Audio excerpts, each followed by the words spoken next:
기도로 시작하겠습니다.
시간이 되었습니다. 우리 반주에 맞추어서 묵상기도 드리심으로 2022년 러브토게더 및 야외 예배 하나님께 드리겠습니다. 다 같이 묵상으로 기도합니다.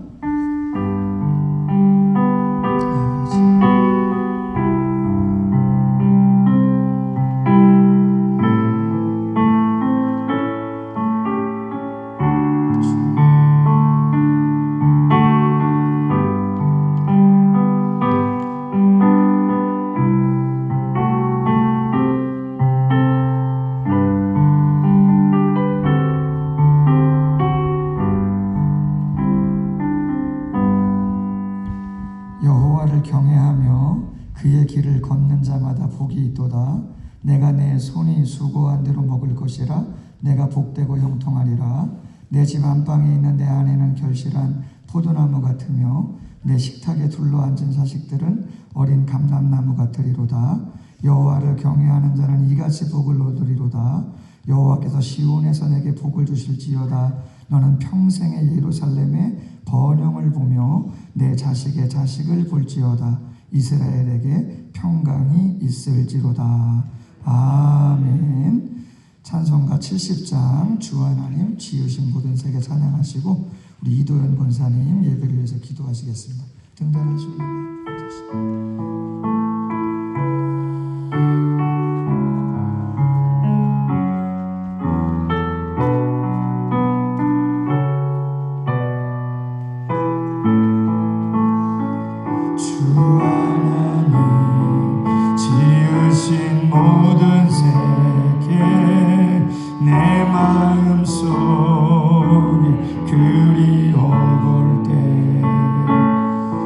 하늘의 별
찬양하리. 우리 다 같이 오른손 들고 주님의 높고 위대하심을 아멘.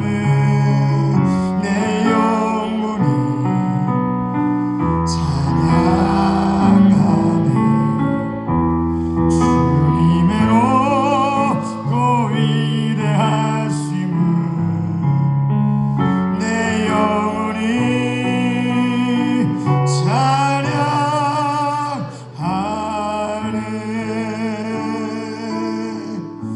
아멘.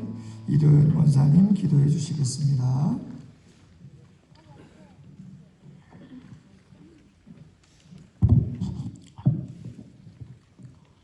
기도하시겠습니다. 가을 전력에는 오곡백과가 풍성하고 자연은 알록달록 단풍으로 물들어 감탄이 흘러나오는 풍요로운 이 계절을 저희에게 허락하신 하나님께 감사와 찬송과 영광을 올려드립니다.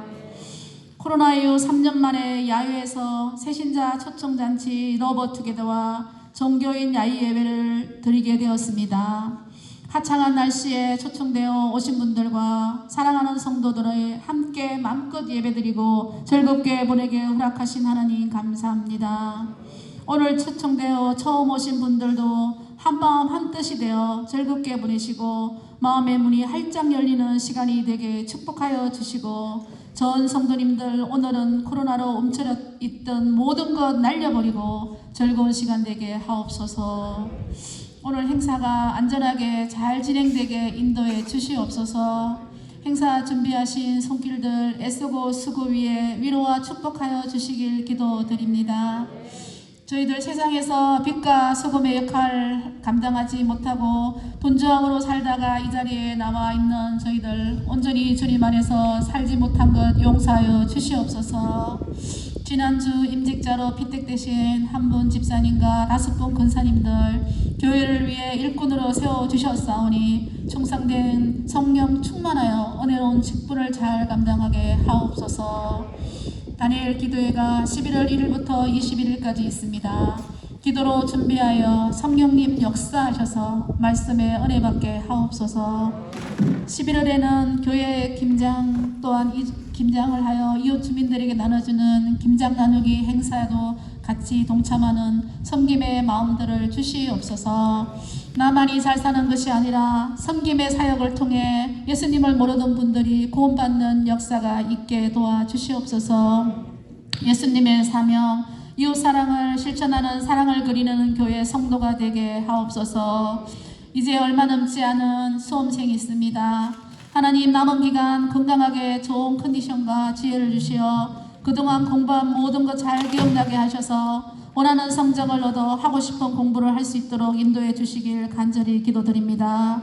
오늘 행복한 자녀, 존경받는 부모란 제목으로 말씀을 대언하시는 이호남 권사님에게 성령님 함께 하셔서 그 말씀 듣고 저희들 세상에 나가 살아갈 원동력이 되게 하옵소서. 오늘 초청잔치가 천국잔치가 되도록 처음부터 끝날 때까지 인도해 주시길 간절히 원하오며, 이 시간 함께 하시고 우리를 도와주시며 사랑해 주시는 우리 구주 예수님 이름으로 간절히 기도드립니다. 아멘.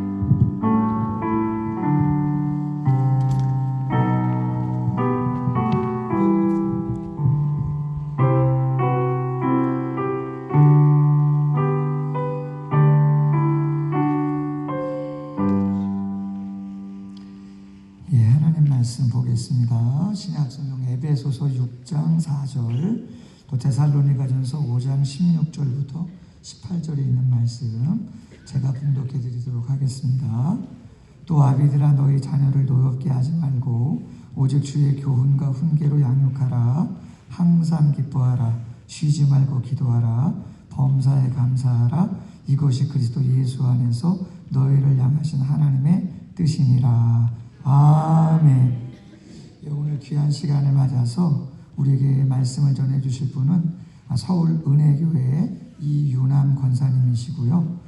현직에 계십니다. 서울 영문초등학교 교장 선생님이시기도 하고 숭실사이버대 교수님이시기도 합니다. 행복한 자녀, 존경받는 부모라고 하는 주제로 가정에 대한 메시지를 전해 주실 때에 우리 모두에게 큰 은혜가 있는 귀한 시간 되시길 바랍니다. 나오실 때 박수로 한번 환영합시다.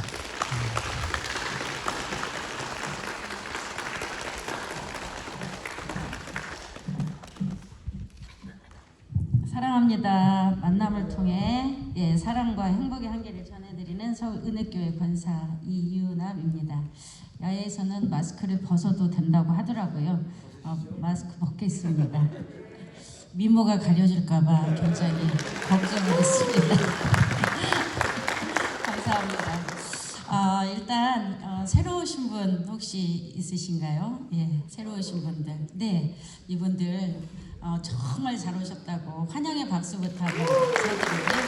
그리고 내 옆에 앉으신 분들 보시면서 내 옆자리에 앉아주셔서 정말 감사합니다 하고 옆 사람과 인사도 좀 나누시고요.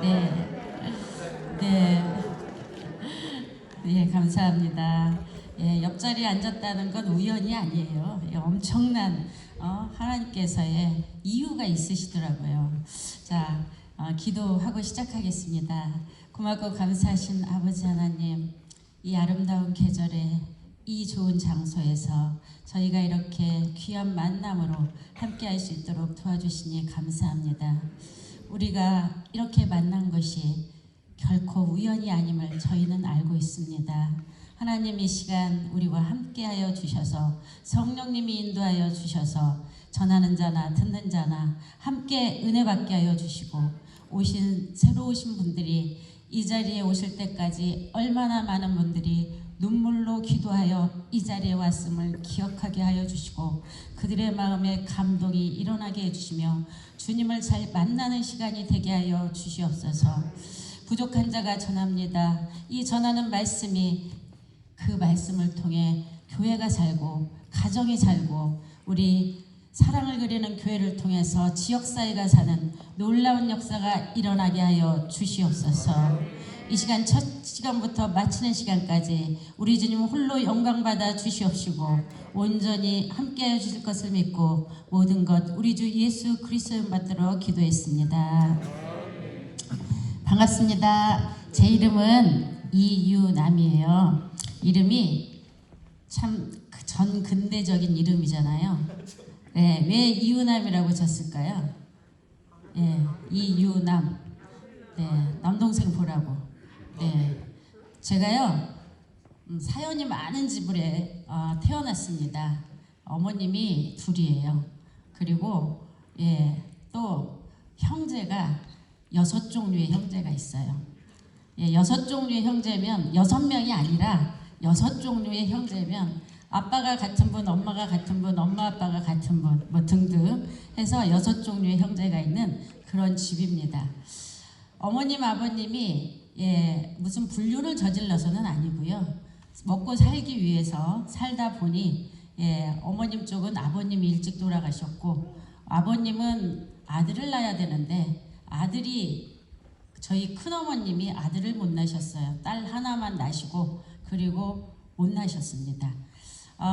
제가 이름이 이제 성이 이시잖아요. 전주 이가의 그런 왕족이잖아요. 왕족. 그러다 보니 그때만 해도 아들이 있어야 된다는 강박관념이 있었던 거죠. 그래서 제 이름을 저를 이제 저희 어머님하고 만났는데 어머님을 아들 낳기 위해서 만났는데 딸을 낳았어요. 우리 어머니가 얼마나 기가 막혔겠어요. 저희 아버님, 저희 큰어머님한테 언니한테 면목이 없었겠죠. 그래서 이름을 이유남이라고 지었던 것 같아요. 이름 때문에 엄청 스트레스를 받았습니다. 이 이름이 뭐야 이렇게 촌스럽게. 그런데 하나님이 어느 날 저에게 이런 생각을 주시더라고요. 네 이름은 그냥 지은 이름이 아니다. 이유 있는 만남. 이유 있는 만남. 여러분, 우리가 누군가를 만날 때 우연히 만나는 게 아니더라고요. 누구를 만나느냐에 따라서 인생이 달라집니다. 우리의 인생은 예수님을 만나서 지금 많은 분들의 인생이 달라졌고 오늘 저를 만난 것이 단순히 무슨 특강 하나 듣고 끝나지 않은 그런 만남은 아닙니다. 저를 만남으로 인해서 여러분들의 삶에 또 한 번의 터닝포인트가 되고 여러분들의 삶과 여러분들의 자녀들이 우리 대한민국을 빛내고 세계를 빛내는 또 여러분 손주들이 또 많은 사람들에게 행복을 주는 그런 사람이 되길 바라는 마음으로 오늘 이 자리에 있습니다. 제가 처음 교회를 갔던 것은 초등학교 2학년 때입니다. 2학년 때 어떻게 갔을까요? 제 발로 갔을까요? 저는 사돈의 8종까지 저희 친척 중에는 단 한 명도 예수님을 아는 사람이 없었습니다. 제 고향은 전라북도 임실군 상계면 망전리 555번지 내비게이션에 나온 지 얼마 안 된 그야말로 정말 오지 산골입니다. 강원도보다 더 오지 산골. 지금은 임실이 치즈마을로 유명하지만 그때만 해도 임실이라는 동네가 있는지조차도 모르는 그런 척박한 땅. 저희 마을은 귀양지였습니다. 저희 조상님은 무엇을 잘못했는지 그 산골짜기로 귀양을 가서 망전이라는 뜻은 무슨 뜻이냐? 바라볼 망자에 밭전자, 밤만 바라보는 마을이다. 논도 없고 그 화전면 같은 밤만 바라보는 마을에 제가 태어난 겁니다. 저희 아버님, 어머님은 초등학교 문턱도 못 가보신 분입니다. 그러다 보니 아버님은 배움에 한이 맺혀서 자식들을 가르치겠다고 없는 논밭을 팔아서 교육의 도시 전주로 이사를 가게 됐습니다. 그곳에서 저희 아버님은 이사를 10번 이상 다니시면서 이 새빵 저 새빵 그야말로 여기저기를 다니시면서 저희들을 가르쳤습니다. 다행히 제가 공부를 엄청 잘해서 저희 아버님은 저희 아버님의 자랑거리로 자라줬습니다. 어디를 가든지 저희 아버님은 꼭 저를 데려갔습니다. 그리고 항상 하는 말, 너 이번 일제고사 몇 등 했지? 예, 물어보시고 국민교육 헌장 외워봐라. 기억나시죠? 국민교육 헌장. 초등학교 1학년 때 나온 국민교육 헌장은 그 어린 아이들이 무슨 뜻인지도 모르고 국민교육 헌장을 외워야 그 옥수수빵을 줬습니다. 그래서 그 옥수수빵을 받기 위해서 국민교육 헌장을 토시 하나 틀리지 않고 순식간에 외웠습니다. 아버님은 그게 엄청 자랑스러웠던 거죠. 그래서 어딜 가든지 저를 국민교육 헌장 한번 외워봐라. 그러면 정말 순식간에 외우고 많은 어른들의 박수를 받았던 그런 총명한 아이였습니다. 그러다 보니 저는 비록 아들은 아니었지만 아들보다 더 사랑을 받는 그런 딸이었습니다. 그리고 더 사랑을 받은 이유는 이름 때문이었는지 남동생 둘을 보는 그런 기쁨이 있었고 저희 남동생들이 더 사랑을 받아야 했음에도 불구하고 너무 잘 나가고 똑똑하고 또 말 잘 듣는 누나 때문에 동생들은 늘 구박을 받아야 됐던 동생들에게 엄청난 피해를 줬던 그런 사람으로 잘 자랐습니다. 아버님은 여상을 가기를 원했어요. 그런데 그 당시만 해도 여상 가면 은행을 갈 수 있었습니다. 은행에 취직하는 게 여자들의 굉장히 큰 꿈이었죠. 아버님은 그러길 원했지만 저는 숫자에 약했고 너무 공부 잘하는 제가 왜 고등학교 가서 해야 되나 억울했습니다. 여자라는 이유로 고등학교만 졸업해야 된다는 이유, 그것 때문에 너무 화가 나서 아버지 도움 안 받고 내가 대학 가겠습니다.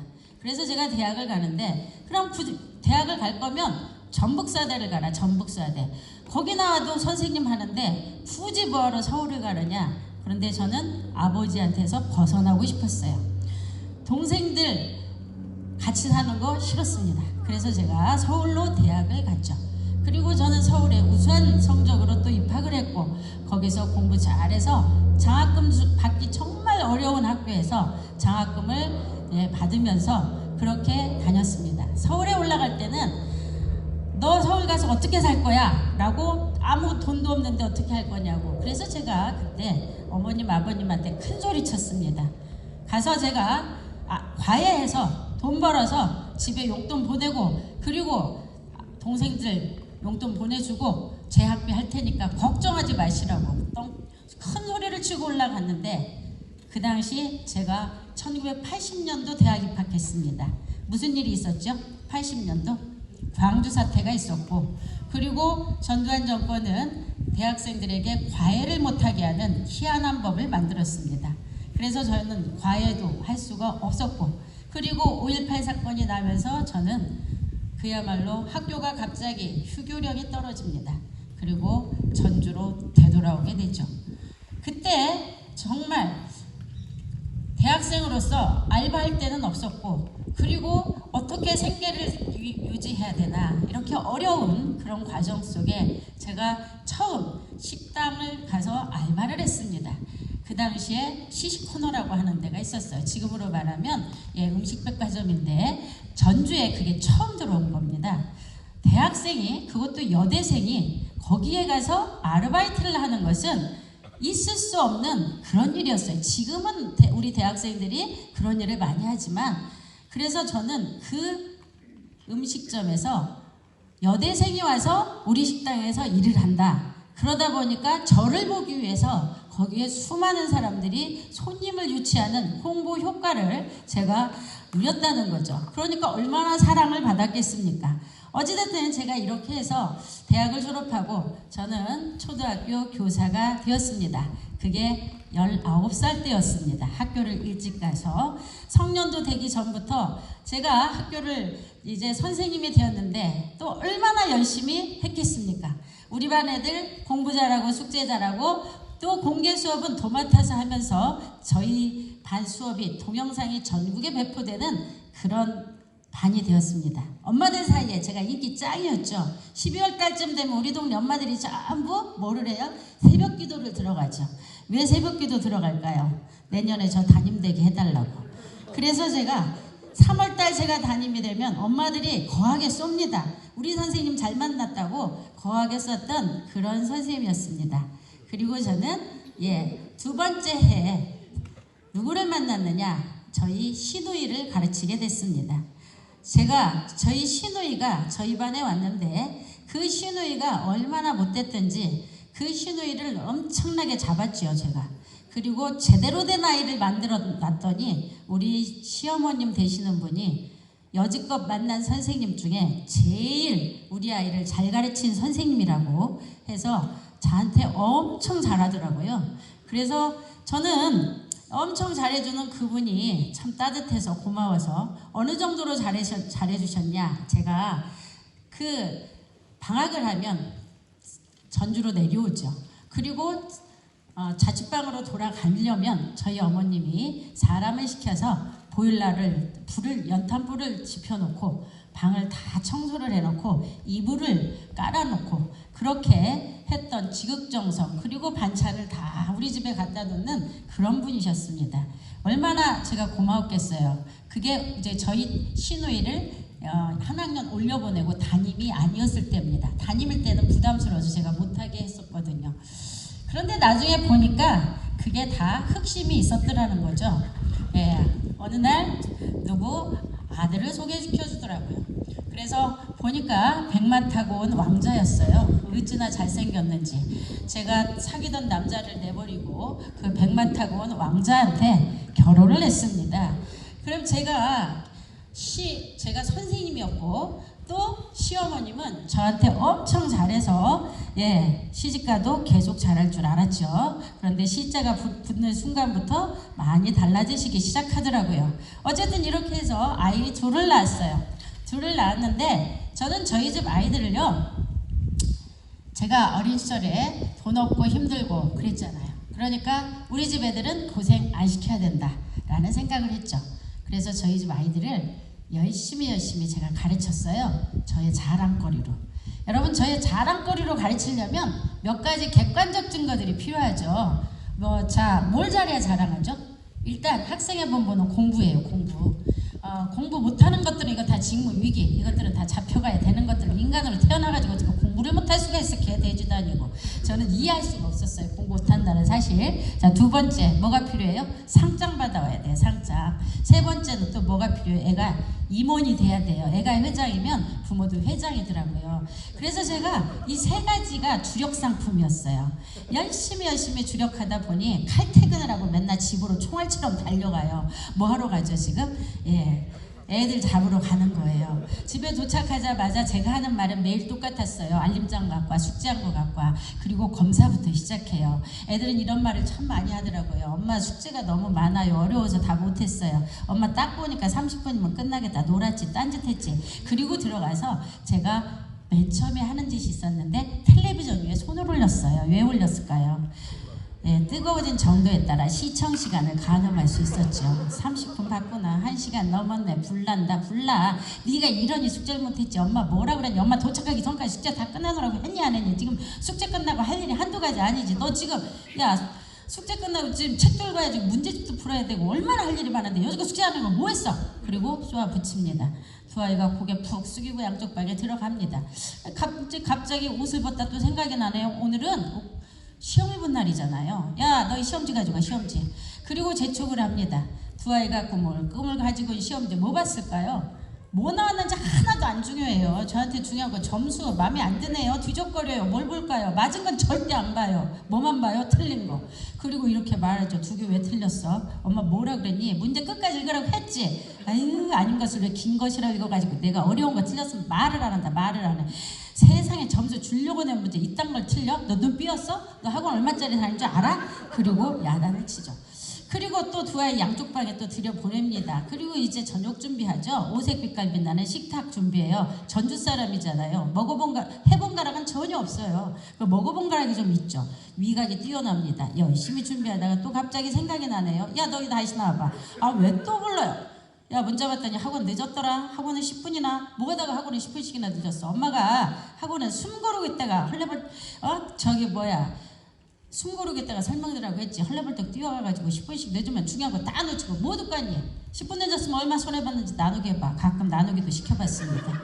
그래도 화가 안 풀리면 네 하는 일 뭐가 있어? 너 보고 삶을 하래. 돈을 벌어오래. 애를 낳으래. 네 하는 일 공부뿐이 더 있어. 시간 하나를 못 지켜. 이해가 안 돼. 내가 이해가. 그리고 또 야단을 치죠. 저녁 먹는 시간 6시 반에서 7시 사이. 저희 집은 항상 그 시간에 밥을 먹었어요. 어느 책을 읽었더니 규칙적인 생활이 아이들의 뇌 발달에 좋다고 하더라고요. 뭐 돈도 안 드는데 까짓 거 못 해줄 거 뭐 있어요. 그래서 그 시간에 밥상을 차려놓고 이렇게 시작하죠. 얘들아, 엄마 밥 다 했다. 식기 전에 빨리 나와. 밥 먹자. 어서 나와라. 부드럽고 잔잔하게 말하면 촥 나와야 되는데 왜 안 나오냐고요. 뭐하고 있니? 빨리 안 나오니? 엄마 왜 말 같지 않아? 귀 먹었어? 아, 진짜 내가 셋셀 동안 안 나오면 밥상 치워버린다. 셋을 얼마나 자주 샜던지. 그래도 안 나오면 이런 말을 했죠. 내가 이 집 일하는 사람이냐? 왜 나만 해야 돼? 너희도 나 수저도 놓고 난 반찬도 놓고 해야 될 거 아니야. 엄마 노는 사람 아니야. 직장 다니는 사람이다. 돈 번다는 유세까지 떨어가면서 계속 목소리를 높이는데 이 소리는 우리 아이들만 들으라는 소리였을까요? 어쩌다 일찍 들어온 남편, 어머님, 아버님, 시누이 같이 살았습니다. 그래서 제가 이런 말을 더 열심히 했는지 모르겠지만 어쨌든 이런 말을 하루 만에 했을까요? 이틀 만에 했을까요? 한 달 만에 했을까요? 2달 만에 했을까요? 날이면 날마다 눈 뜨면 시작해서 눈 감을 때까지. 그런데 제가 이런 말들을 이렇게 열심히 한 이유는 뭐였을까요? 이유는 딱 하나입니다. 이유는 너 잘 되라고. 너희 위해서. 제가 했던 말들 중에 단 한마디도 우리 아이들을 망치려고 한 말은 단 한마디도 없었습니다. 다 우리 아이들을 잘 되라고 너희를 위한다는 명목하에 했던 그 수많은 말들, 그 중에 극히 일부, 저희 아이들한테는 훨씬 더 격렬하게 감정도 넣어서 우리 아이들 얼굴만 보면 뭔가를 말해줘야 된다는 거룩한 부담감을 안고 수없이 말했던 그 많은 말들 중에 극히 일부 감정 뺏고 소리 지르지 않았습니다. 여러분한테 한 소리도 아니잖아요. 흉내만 냈어요. 들어보시니까 어떠셨어요? 막 뭐가 하고 싶죠? 얼른 가 숙제해야지. 우리 엄마는 어쩜 이렇게 우리를 사랑하냐. 열심히 공부해서 은혜 갚아야지. 세상에 우리 엄마 같은 엄마 어디서 만나. 막 이런 생각 저절로 들죠? 그런가요? 숨이 턱턱 막히고 뭔가 확 부셔버리고 싶고 소리 지르고 싶고 대들고 싶고 나가버리고 싶고 그런 생각이 이 잠깐인데도 들으셨을까라는 거죠. 그런데 제가 하는 이런 소리들이 저만 아는 소리였을까요? 대한민국 수많은 가정에서 너 잘 되라는 명목하에 오늘 아침에도 어제도 그리고 내일도 이와 비슷한 말들이 정도의 차이, 내용의 차이가 좀 있겠지만 여전히 우리 아이들 귓전에 꽂히고 있는 말들은 아닐까요? 이런 말들을 우리 아이들은 뭐라고 하던가요? 잔소리. 잔소리를 들을 때 우리 아이들은 어떤 느낌 들었을까? 어떤 생각이 들었을까? 느껴보시라고 제가 잠깐 흉내를 내봤습니다. 여러분, 저는 이런 말들을 무수히 쏟아 부으면서 우리 집 아이들이 내 말을 들을 때 무슨 생각했을까? 그 옆에 있는 저희 남편, 저희 어머님, 아버님, 시누이는 어떤 느낌이 들었을까? 한 번도 생각해 본 적이 없어요. 다만 나 같은 엄마를 어디서 만나? 나 같은 와이프 어디서 만나? 돈도 벌어다 주죠. 칼퇴근하죠. 오석빛깔 빛나는 식탁 만들고 저녁 먹고 나면 문제집 채점해주고 애들 학습관리까지 해주고 애들 재워놓고 내 공부까지 하는 건전한 엄마. 난 나 같은 엄마 만났으면 하버드대 썼겠다. 하버드대. 당신 신사임당이 다시 살아온 줄 알아. 이사임당 여기 있어. 이사임당. 여러분 저는 진짜 이렇게 생각하고 살았어요. 저희 집엔 법이 있었습니다. 어떤 법이 있었냐? 여러분 가정에는 어떤 법이 있으신가요? 저희 집 법 SSKK, SK, SK 이게 뭔 줄 아세요? 예, 모 대학의 첫자라고 누가 그러던데 그것도 나쁘진 않겠는데요. 우리 집에서는 SK, SK가 뭐냐? 시키면 시키는 대로 해요. 시키면 시키는 대로. 엄마가 시키는데 아빠가 시키는데 건방지게 말이 많아. 너희 둘리에서 다 알아보고 한 거야. 엄마 아빠가 너희 잘못되라고 하겠어? 어른 말 들으면 자다가 떠가도 먹어. 잔소리 말고 시키는 대로 해. 저희 집 아이들은 죽으라면 증문신용을 하며 순도유로 자랐습니다. 저희 남편과 저는 맞는 거 하나도 없었습니다. 전 적극발랄 명랑케와 신속, O형 전라도 여자입니다. 저희 남편은 소신민감, 세심완벽, 철저. 무슨 형이었을까요? A형인데 스몰A더라고요. 스몰A. 거기에 트리플 A, 거기에 충청도 남자. 이야, 우리 충청도 남자분들 양반 중에 상양반. 그분들이 늘 베일 속에 가려 살더만요. 무슨 생각하는지 도저히 속이 터져요. 유일하게 저거 맞는 거 딱 하나. 애들 잡는 거 맞았어요. 제가 야단을 치면 뭐 이렇게 지원 사격을 하러 쫓아오냐고요. 그래서 제 속을 더 뒤집어. 무서운 엄마, 지원 사격 잘하는 아빠, 그 속에서 저희 집 아이들이 자랐습니다. 각종 대회 나가 상 다 휩쓸어오죠. 학교에서 나가는 모든 대회 상장 도배로 할 수 1승만큼 살았습니다. 교회에서 나갈 수 있는데 성경 퀴즈대회, 성경 고사대회, 성경 암송대회, 성경 그리기대회, 성경 글짓기대회, 독창, 중창대회까지 나가서 전국대회 나가서 상을 휩쓸어오며 저희 교회를 빛내는 대단한 아이들. 그 대회를 지들이 원해서 나갔을까요? 안 죽으려고 나갔을까요? 여러분 상상에 맡기겠습니다. 상장 다 휩쓸어오는 저희 아이들이 전교 학생회장, 부회장도 합니다. 그리고 전교 1, 2등을 합니다. 소위 말하는 엄친아. 많은 분들이 저에게 어머 그 집 애들은 부모 닮아 인물도 훤해 이렇게 시작을 해요.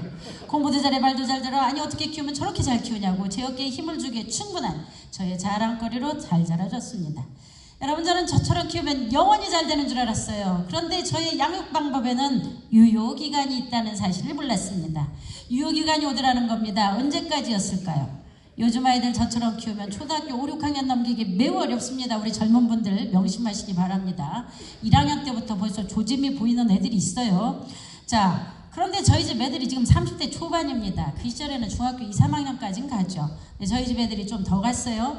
예, 학교에서 제 별명이 우리 학교 애들이 저를 그렇게 부르더라고요. 양카리스마. 야 무슨 뜻이야? 양쪽에 칼을 든 여자 양칼리스마, 이칼리스마, 투칼리스마. 이게 제 별명이었습니다. 많은 선생님들이 저를 좀 팔더라고요. 야 너 몇 학년 몇 반 이유남 선생님 반 가볼래? 그럼 애들이 다 조용히 해져요. 그리고 제가 복도에 나가 서 있으면 애들이 화장실을 잘 안 갔습니다. 학교에서도 집에서도 카리스마 짱에 선생님 엄마 노릇을 제가 했다는 거죠. 그래서 제가 2017년도 쓴 책 엄마 반성문, 퇴직 전에 꼭 써야 되는 책 하나 더 있죠. 교사 반성문. 그리고 3부작 죽기 전에 써야 되는데 그건 아내 반성문. 이 책은 나오기도 전부터 베스트셀러. 지금 모든 남자분들이 기다리고 계셔요. 예, 예약 판매하고 있습니다. 기대해 주시죠.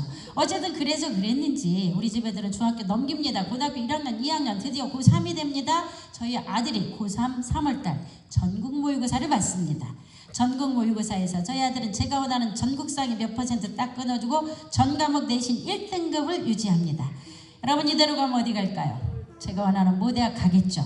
입시 끝나면 뭐가 붙어요? 지금은 못 붙지만 그 시절만 해도 아들 이름 쓰인 플랜카드가 학교 앞에 자랑스럽게 휘날릴 걸 예상. 코지가 얼마 남지 않았어요. 마지막 피치 올립니다. 가진 거 쏟아붓죠. 학원 보내고 인강 듣게 하고 저녁마다 문제집 풀게 하며 감시 체제를 소홀히 하지 않았습니다. 영원히 잘 될 줄 알았던 저희 아들이 라일락 향기 크하던 어느 4월의 봄날 이렇게 말합니다. 엄마 할 말 있어요. 말해봐. 앉아보세요. 너도 바쁘고 나도 바쁜데 용건만 간다니.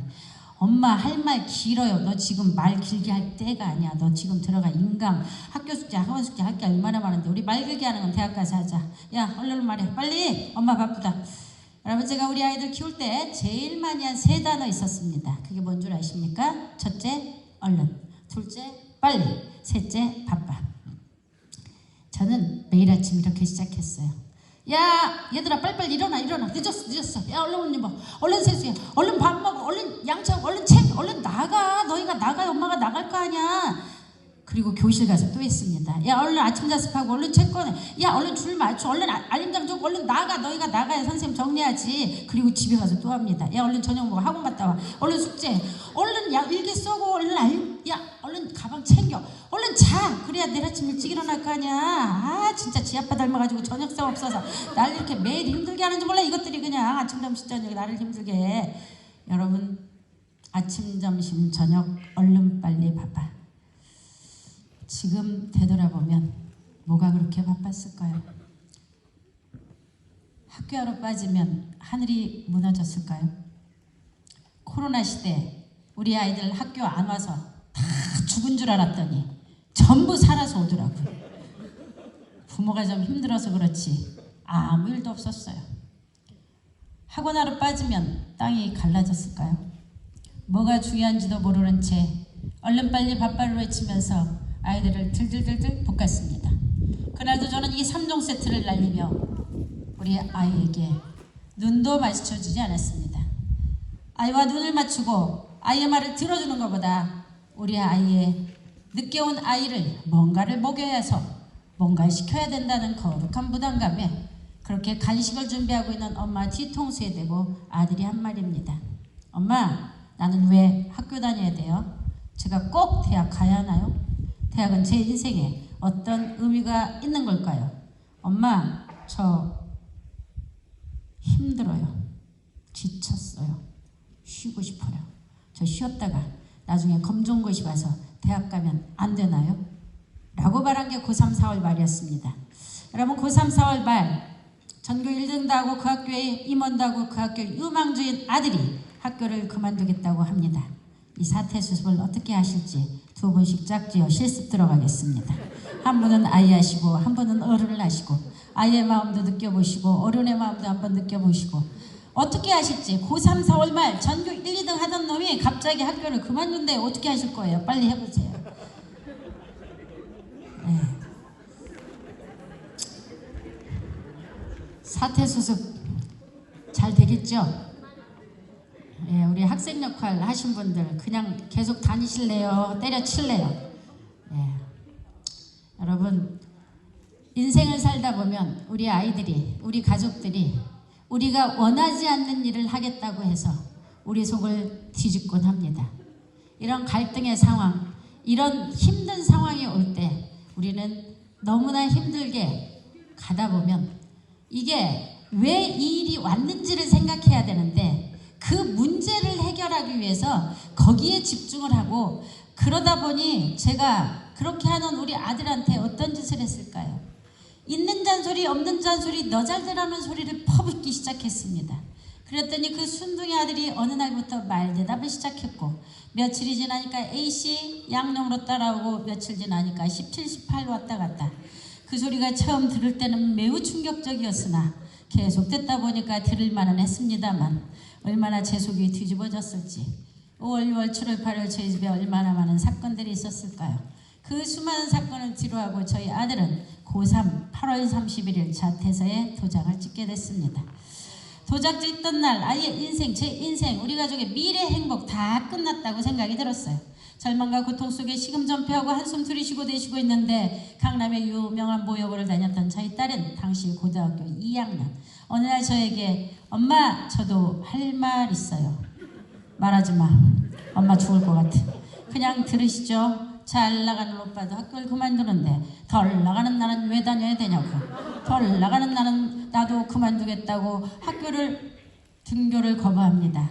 딸이라도 건져보겠다는 심정으로 다 큰딸을 남편과 같이 억지로 교복을 입혀서 끌어다가 차에 태워가지고 앞문으로 데려다주고 돌아서면 뒷문으로 도망 나오길 거듭하다가 저희 딸이 9월 28일 자퇴서에 도장을 찍었습니다. 그래서 저는 두 아이가 다 자퇴생입니다. 여러분, 제가 일반 학부모가 아니잖아요. 교사 학부모입니다. 그냥 교사도 아니고 30대 초반부터 서울교육 연수원 유명 강사였어요. 전국 현장 연구대 1등급, 수업개선 연구교사 1등급, 사회과 수업 경진대 1등급, 그 다음에 무슨 일정 연수 수석, 각종 연수에 가서 상 다 휩쓸어 옵니다. 저도 우리 아이들한테 보여줘야 된다고 생각했어요. 이렇게 엄마가 열심히 살고 있으니 너희도 열심히 살으라고. 그렇게 잘 나가는 선생님의 아들, 딸이 학교를 그만둔 겁니다. 뭐 했을까요? 먹고 자고 게임하고 먹고 자고 게임하고 날이면 날마다 게임기 붙드는데 얼마나 했을까요? 한두 달이면 될 줄 알았습니다. 그런데 무려 1년이라는 세월을 훌쩍 넘깁니다. 지금이니까 이렇게 제가 아무렇지도 않게 얘기를 하죠. 3번 쓰러져 응급실에 실려가 봤고 3번 교통사고를 내고 3번 교통사고를 당하고 그리고 2번의 대수술을 합니다. 우리 집 애들 눈 하나 까딱하지 않았습니다. 그래도 저는 희망을 잃고 싶지 않아 아이들 얼굴만 보면 언제 검정고시 볼래? 언제 대학 갈래? 왜 놀고 있니? 왜 이렇게 시간을 죽이고 있어? 인강이라도 듣든지 문제집이라도 풀어야 고시를 보든지 뭐를 하든지 할 거 아니야. 그리고 야단을 치면 엄마 목소리만 들어도 소름 끼친다고. 말 좀 하지 말라고. 저는 도대체 제가 뭘 잘못했는지 이해가 되지 않았습니다. 내가 너희를 어떻게 키웠는데 먹고 싶은 거 안 먹고 가고 싶은 데 안 가고 쓰고 싶은 거 안 쓰고 입고 싶은 거 안 입고 내가 너희를 키웠다. 참, 내가 언제 그렇게 하라고 그랬어? 내가 언제 그렇게 하라고 그랬어? 엄마가 좋아서 했잖아. 아빠가 좋아서. 엄마 아빠가 좋아서는 그 짓이 얼마나 우리를 숨막히게, 얼마나 우리를 돌아버리게, 우리를 얼마나 미치게 했는지 한 번이라도 생각해 본 적 있었냐고. 여기가 집이야? 감옥이지. 여러분, 저는 그날 밤 얼마나 기가 막히든지, 그래도 제가 그날 우리 아들하고 난리를 전쟁을 치르다가 목이 졸릴 뻔도 해봤고, 어느 날은 저희 딸이 집안 살림을 다 때려 부셔놓고 아글아글 쓰던 날, 동네 사람들이 저희 집 앞에 구름대처럼 모여듭니다. 그리고 그 인파를 헤치고 제가 현관문을 열고 들어가는데 제 뒤통수가 얼마나 따갑고 부끄럽던지, 내가 이 집 엄마 아니었으면 좋겠다. 내가 얘네들 엄마 아니었으면 좋겠다. 그리고 제가 거길 들어가는데 엄마니까 들어가더라고요. 거기를 내 자식을 살리겠다는 심정으로 들어갔는데 문을 열어주지 않으니 창틈으로 봤더니 옷갈기가 찢어놓고 책 다 던져놓고 더 이상 부실 것이 없으니까 주먹으로 장롱을 칩니다. 손이 피투성이가 되는데 그 피를 벽에다가 바르더라고요. 저는 자살이라는 단어를 인터넷에서 보는 단어라고 생각했어요. 방송에서 듣는 단어라고 생각했어요. 그런데 이게 우리 집에서도 일어날 수 있는 일이겠구나. 아이를 더 자극하면 큰일 나겠다 싶어서 아이 혼낼 생각 접고 제 방으로 돌아갔습니다. 밤새 울었죠. 저는 그때 그날 그 사건이 있기 전까지만 해도 하나님이 살아 계시나? 내가 얼마나 교회를 열심히 다녔고 주일학교 교사하고 유년부 부장하고 내가 얼마나 교회 봉사를 열심히 하고 주일날 빠지면 큰일 나는 줄 알고 애들 청소년 단체도 안 시켰어요, 제가. 그리고 그렇게 열심히 새벽 기도를 다녔는데 도대체 지금 나에게 주어진 이 결과는 뭔가? 난 도대체 뭘 잘못해서 우리 하나님은 이렇게 살아 계시나? 내가 믿는 하나님 살아 계시나? 이런 생각을 하며 하나님을 원망을 했었어요. 그런데 하나님은 살아 계시더라고요. 제가 못 깨달으니까 저희 딸을 통해서 그날 밤 저는 늘 열심히 살았거든요. 얼마나 열심히 살았는지 몰라요. 다른 선생님들보다 30분 일찍 출근했어요. 그러려면 우리 집 애들을 더 일찍 두드러 깨웠고, 그리고 아침부터 오색빛깔 빛나는 식탁을 만들어서 밥을 먹여서 등교시키고 저도 출근하고, 우리 반 애들 열심히 가르치고 다시 별일 없으면 칼퇴근을 해서 집에서 애들 케어하고 다시 애들 재워놓고 내 공부까지 못다한 공부 2년제 졸업했습니다. 4년제 석사 박사까지 열심히. 그러니 옆도 볼 수 없었고 뒤도 돌아볼 틈이 없었어요. 다람쥐 쳇바퀴 도는 삶, 이렇게 열심히 살면 우리 아이들이 잘 되겠거니, 내가 가르치는 아이들이 잘 되겠거니, 나의 미래 행복 다 보장되겠거니, 그리고 달려왔는데 지금 나에게 주어진 결과는 뭔가? 난 도대체 무엇을 위해서 이렇게 정신없이 달려왔는가? 제 인생의 뒤를 그날 처음 되돌아봤습니다. 어디서부터 무엇이 잘못된 걸까? 아이는 지방에서, 저는 지방에서 밤새 울고 있는데 갑자기 머릿속이 환해집니다. 우리 아이들과 어린 시절부터 있었던 그 수많은 사건들이 누가 마치 사진을 찍었다가 돌려주는 것처럼 촉촉촉촉촉촉. 처음에는 내가 헛것을 보고 있나? 이게 뭐 하는 거지? 내가 꿈을 꾸고 있나? 앉아도 일어서도 그리고 뒹굴어도 이불을 뒤집었어도 그 많은 사건들이 계속해서 돌아가는데 나중엔 무서워졌습니다. 내가 지금 미친 건가? 내가 지금 도른 건가? 나 왜 이러는 거지? 그때 저에게 똑똑하게 들린 목소리가 있었습니다. 네 모습을 보아라. 네 모습을 보아라. 네 모습을 보아라. 제게 보여주신 모습들은 늘 아이를 야단을 치고 확인하고 검사하고 감시하고 다그치는 모습들이었습니다. 그날 그 신비한 체험 속에 저는 두 가지 사실을 성령님께서 깨닫게 해주셨습니다. 첫 번째는 단 한 번도 우리 집 아이들을, 저희 남편을, 저희 가족을 칭찬해 준 적이 없었다는 겁니다. 제가 만약에 칭찬을 했다면 그건 뭔가를 더 시키기 위한, 뭔가를 더 성과를 내기 위한 의도된 칭찬을 하고 있더라는 거죠. 두 번째는 바쁘게 정신없이 살았기에 저희 아이들을 데리고 저희 남편, 저희 가족들과 눈을 맞추고 대화한 기억이 나지 않는다는 사실을 그날 처음 깨달았습니다. 여러분은 최근에 여러분 자녀, 여러분 배우자, 여러분 가족들, 여러분 손주들을 앉혀놓고 30분 이상 대화를 해본 적 있으신지요? 30분 이상의 대화, 내가 하는 말이 아니라 상대방의 말을 들어주는 30분입니다. 아이가 엄마, 아빠하고 불렀을 때, 배우자가 여보, 자기하고 불렀을 때, 형제들이 형, 누나, 동생 불렀을 때 모든 건 내려놓고 딴 생각 안 하고 눈을 맞추고 공감해주고 대화할 수 있는 그 30분. 그 30분 이상의 대화가 가능하다면, 30분 이상의 대화를 할 수 있는 분들이라면 그분들은 인생을 제대로 살고 있는, 하나님의 뜻에 맞게 살려고 애쓰시는 분들이라고 생각이 듭니다. 저는 30분 이상 대화를 해본 기억이 없습니다.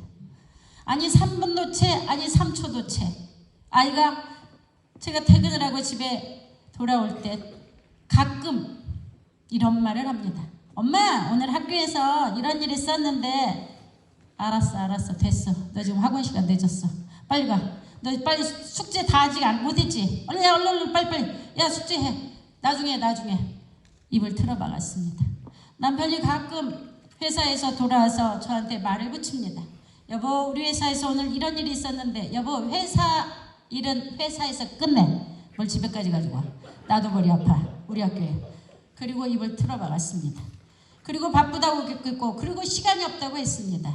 바쁘다는 제가, 시간 없다는 제가 텔레비전 앞에서는 30분이 아니라 3시간, 주말에는 지나간 프로까지 다 돌려보면서 시청률 열심히 높여줬더니 거기 출연자들은 몸값이 하늘 높은 줄 모르고 올라가고 있더라는 거예요. 그런데 저는 퍼즐로 앉아서 먹고 있으니 제 몸은 땅 넓은 줄 모르고 퍼지고 있더라고요. 여러분, 우리나라에 송혜교 씨라는 분이 계시는데 그분이 드라마 한 편 출연하는데 출연료 얼마인지 아십니까? 2억이랍니다. 한 편 촬영하는데. 지방축제 요즘 많습니다. 김호중 씨 1회 출연료가 4천만 원. 송가인 씨 1회 출연료가 3천만 원. 장윤정 씨가 요즘 조금 밀렸다고 합니다. 여러분, 우리가 시청률 열심히 높여줬더니 그들은 몸값이 1회당 2억 3천, 4천. 우리는 1년, 10년을 모아도 못 모으는 그런 돈을 받고 있더라는 거예요. 그 시간이 무슨 시간이냐? 가족들과 눈 마주치고 대화해야 되는 시간, 가족들과 함께 소통해야 되는 시간을 우리가 텔레비전 앞에서 그들 몸값 올려주는데 애쓰고 있더라는 거예요. 그래서 저는 그 어느 날 이걸 깨닫고 나서 저희 집 텔레비전을 없애버렸어요. 그리고 제 돈값 올리는 일을 시작했어요. 텔레비전 보는 시간에 기도를 했고, 텔레비전 보는 시간에 책을 읽었고, 텔레비전 보는 시간에 공부를 했어요. 그리고 오늘 여러분 앞에 쓰고 있는 거예요, 지금.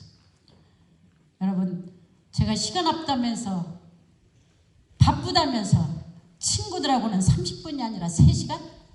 때로는 1박 2일, 2박 3일 놀러 가가지고 거기서 밤을 지새우며 수다를 떨고 있더라는 거죠. 그런데 나에게 가장 소중한 내 남편, 우리 집 아이들, 우리 가족들은 언제든지 볼 수 있다는 이유로, 항상 말할 수 있다는 이유로 눈 한번 제대로 마주쳐주지 않고 대화 한번 하지 않고 있다는 사실을 그 어느 날 하나님께서 제게 깨달음을 주시더라는 거예요. 코로나가 왜 왔을까요? 여러분, 하나님의 역사 속에 우연은 결코 없습니다. 많은 아버님들이 바쁘셨습니다. 바쁘다는 아버님들은 퇴근길에 주점에 들리고 식당에 들려서 지인들과 술잔을 기울이고 그리고 수다를 떨고 계셨다는 거죠. 그리고 집에 9시, 10시를 넘겨서 집에 들어와서 잠자는 아이들 얼굴, 지친 아내 얼굴을 보면서 그렇게 대화 한 번을 제대로 못 나눴다는 겁니다. 바쁘다는 어머님들은 아이들 학원 보내놓고 그리고 학교 보내놓고 지인들과 카페에 들려서 맛집에 들려서 수다를 떨며 그렇게 지내고 있었다는 거죠. 하나님은 코로나라는 걸 보내주시면서 바쁜 우리의 일상을 멈추게 했습니다. 그리고 9시 이전에 들어가야 했습니다. 무슨 뜻일까요? 너희 바빠서 그동안 아이들하고 눈 한 번 맞추고 대화 못했는데, 아내하고 남편하고 대화 제대로 못했는데 일찍 들어가서 30분이 아니라 1시간, 2시간, 3시간씩 대화하라는 우리 하나님의 그런 사인은 아니었을까요? 그런데 코로나 시대에 이혼율은 더 높아졌고 청소년 정신과 치료는 더 많아졌다고 합니다. 무엇이 중요한지를 모르니까 이런 일이 생기더라는 거예요. 그날 밤 저는 수많은 생각을 하게 됐습니다. 어떤 부모님들은 아이들을 끝까지 잘 키웠는가? 어떤 선생님은 긴 세월이 지나도 많은 제자들이 찾아오는가? 어떤 부부들은 죽을 때까지 행복하게 오손도손 잘 사는가? 고민을 하기 시작했고 그 고민의 답을 찾기 위해 두 아이 양쪽 방에 게임 중독의 펜을 만들어 놓고 길거리로 나서게 됐습니다. 그때 만난 게 부모교육, 평생교육, 코칭, 리더십 상담. 하나님께서는 저를 엄청나게 공부를 시키시더라고요. 아이들 덕분에 50이 다 넘어서 열심히 공부를 해서 30여 개의 강사 자격증을 취득했고 그걸 가지고 전국에 있는 많은 분들과 전 세계에 있는 많은 분들과 이렇게 나누고 있습니다. 어떤 마음으로 이 자리에 있을까요? 여러분, 28년 평교사하며 우리 반 애들 전부 1등으로 만들려고 했었고 그리고 다른 반보다 2배, 3배 상 받게 했던 선생님. 그런데 되돌아보니 저는 성과 중심의 선생님이었다는 겁니다. 우리 반 아이 한 명 한 명이 얼마나 소중한지, 이 아이가 하나님께서 어떤 잠재능력을 줘서 이 땅에 보냈는지, 이 아이가 이런 행동을 하기까지에는 어떤 환경에서 자라서 이런 행동을 하는가 한 번도 생각해 본 적이 없어요. 그렇게 가르친 우리 반 아이들에게 무릎 꿇고 용서를 비는 마음으로 이 자리에 있습니다. 여러분, 인생에서 유년기, 청소년기 몇 번이나 올까요? 여러 번 옵니까? 단 한 번뿐이 오지 않아요. 그 한 번뿐이 오지 않은 유년기, 청소년기에 좋은 부모, 좋은 선생님 만나면 그 아이가 가진 어마어마한 하나님께서 주신 능력을 마음껏 발휘해서 본인도 행복하고 남도 행복하고 국가 발전에 기여하고 하나님의 이름을 높이는 자가 돼요. 그런데 그때 좋은 부모, 좋은 선생님 만나지 못하면 그 아이의 잠재 능력의 싹을 잘라버려요. 그 아이만 불행한 게 아닙니다.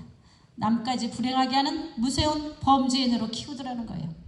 그 한 번뿐이 없는 유년기, 청소년기를 여러분 밑에서 자라고 자랄 것이라는 겁니다. 우리 집 아이들은 제 밑에서 자라면서 가고 싶은데 가지 못했습니다. 하고 싶은 거 하지 못했고 만나고 싶은 친구도 못 만나고 꽉 짜여진 스케줄, 너의 미래를 위한다는 명목하에 땅도 제대로 밟아볼 수 없이 그렇게 숨막히는 생활을 하게 했던 우리 집 두 아이에게 속지 않은 마음, 용서를 비는 마음, 사죄하는 마음으로 저의 부끄러운 치부를 만천하에 공개하고 있습니다. 제가 이렇게 저의 부끄러운 치부를 공개했더니 죽어갈 아이들이 좀 살아나고 원수되었던 부모 자녀 회복되고 멀어졌던 스승 제자 가까워지고 이혼 위기의 가정들이 좀 덜 끼워지더라는 거예요. 이게 대한민국 아이들 살리고 가정 살리고 나라와 민족과 교회를 살리니라 생각이 들어서 죽을 때까지 내가 해야 되는 일이 바로 이 일이구나 사명이 되어 오늘도 여러분 앞에 이렇게 서고 있습니다. 제가 예를 들은 많은 분들은 더 듣고 싶다는 얘기도 했고 책을 쓰기 이전부터 많은 출판사에서 책을 쓰자고 제안을 하는 출판사가 많이 있었습니다만 사실 여러분이 알고 있는 엄마 반성문이라는 책은 제가 쓴 책이 아닙니다. 대필 작가가 있습니다. 제가 20시간 강의를 한 것을 제가 너무 바빠서 그것을 활자시킬 수가 없었습니다. 그런데 그 대필 작가가 누굴까요? 바로 우리 딸입니다. 자기의 치부와 우리 가족의 치부가 만천하에 공개되는 이 책을 왜 이렇게 저희 딸이 협조를 했을까요? 우리 딸은 저와 관계가 회복된 후에 가끔 이런 얘기를 했어요. 엄마는 뒤늦게라도 깨달았으니 다행이야. 아직도 깨닫지 못한 이 땅에 수많은 부부, 수많은 선생님 그들 때문에 힘들어. 왜 사람들은 청소년 문제라고 하는지 모르겠어. 기분 나쁘게 해, 자기들의 문제를. 엄마 나는 용기 있어서 학교 그만두고 나왔지만 용기 없는 아이들은 정신과 약 먹으면서 상담 받으면서 구박 받으며 오늘도 학교 다니고 있더라고. 엄마, 아이들이 자살을 하고 아이들이 학교를 안 가려고 하면 왕따 조사하고 학교 폭력부터 조사하는데 웃기지 말라 그래. 어려서부터 부모님, 선생님들로부터 받은 수많은 상처, 그 상처 위에 왕따시킨 아이가, 학교 폭력 일으킨 아이가 저만 얻어 찍었을 뿐이지. 왜 걔들한테 다 뒤집어 씌우고 자기들은 아닌 척, 훌륭한 척, 착한 척. 그리고 가해자가 된 그 아이들이 어떤 아이들인데 발나라에서 달나라에서 온 아이들이 아니야. 그 아이들이 좋은 부모, 좋은 선생님 만났다면 그 아이들도 그렇게 되지 않았어. 그 가해자들이 더 큰 피해자라고 말도 없던 우리 딸이 거품을 울면서 얘기를 합니다. 들어보니 구구절절 맞았습니다. 네 말이 맞다. 네 말이 맞다. 그러니까 엄마가 부지런히 강의 다녀서 엄마 같은 엄마, 엄마 같은 선생님 없애달라고 우리 딸이 명령을 해서 오늘도 이 자리에 서 있는데 엄마가 다 다닐 수 없으니 내가 책 쓰는 거 협조할게. 나 같은 아이 한 명이라도 살릴 수 있고 나 같은 아이 한 명이라도 없앨 수 있다면 그게 바로 우리 가족이 해야 되는 일이지. 엄마, 가지고 와. 내가 녹취 풀게. 그리고 녹취를 풉니다. 게임하다 녹취 풀고 녹취 풀다 게임하고 그리고 저녁에 제가 들어가면 저를 부르더라고요. 엄마 이리 와보세요. 왜? 이때 이 사건이 아니었어요. 여기 거짓말이야. 여기 엄마 그때 얼마나 심했는지 알아? 아니 어떻게 그걸 다 잊어버려? 여러분 가해자는 잊어버리는데 당한 피해자가 어찌 잊을 수 있으리요. 제 책 처음부터 끝까지 100% 감수 1.1억도 거짓이 없도록 만들어서 여러분 제게 주는데 그걸 저희 아들에게 원고를 넘겼습니다.